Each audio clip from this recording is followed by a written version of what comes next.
ոչ ոք արդար չէ, ոչ իսկ մեկ հոգի։ Հիմա այսպես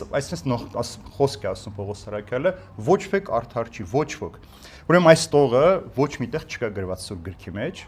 չգիտենք որտեղից է վերցրած, բայց մեկնիշներն ասում են, որ գուցե տարբեր հատվածներից իմի է բերել, այսինքն բովանդակային առումով եկել այդ եզրակացության։ Հիմա տեսնենք ինչ հատված կա, որտեղից կարող ենք ասել։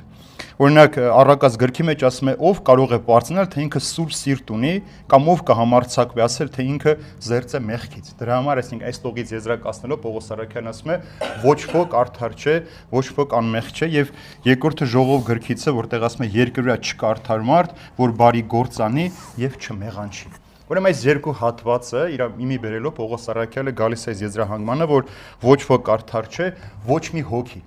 Ինչ նպատակ ունի, տեսեք, ասում է, ով կարող է պարծենալ ու ասել, որ ինքը մաքուր սիրտ ունի։ Կա մեկը, որ կարող ասել իր սիրտը մաքուր է։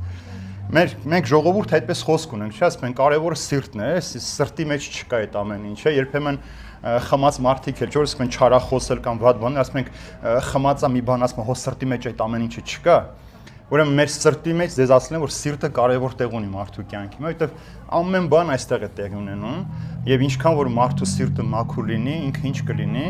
Հիսուսն ինչ ասում, երանի սրտով մաքուրներին, որովհետև նրանք ինչ պիտի անեն, Աստծուն պիտի տեսնեն։ Ուրեմն սրտի մաքրությունից է կախված նաև Աստված ճանաչողությունը եւ Աստծո հետ հանդիպումը։ Դրա համար Պողոս Սարաքյանը, քանի որ որը մեկը չի կարող ասել եւ չի կարող համարձակվել, ասել որ ինքը մեղքեր չունի, երկրորդ չկա մի մարդ, որ բարի գործեր է անում, բայց չի մեղանչել, այդպիսի մարդիկ էլ այսօր շատ կան, որ բարերարներ ենք կոչում, բայց իրենց ամբողջ կյանքը մեղքի մեջ է։ Պարզապես իրենց տված գումարը շատերի համար դա բարիք է, բայց այս մարդիկ միևնույն են մեղքեր գործում են։ Դրա համար Պողոս Սարաքյանն ասում է, ոչ ոք արդար չէ, ոչ մի հոգի այս աշխարհի մեջ, այսինքն բոլոր մարդիկ, ովքեր ապրում այս աշխարհի մեջ, մեղավոր են, մեղքեր են գործում եւ դրա համար միայն հավատալով կամ օրենքներ ունենալով, մկրտված լինելով չէ որ իրենք պիտի արթնան։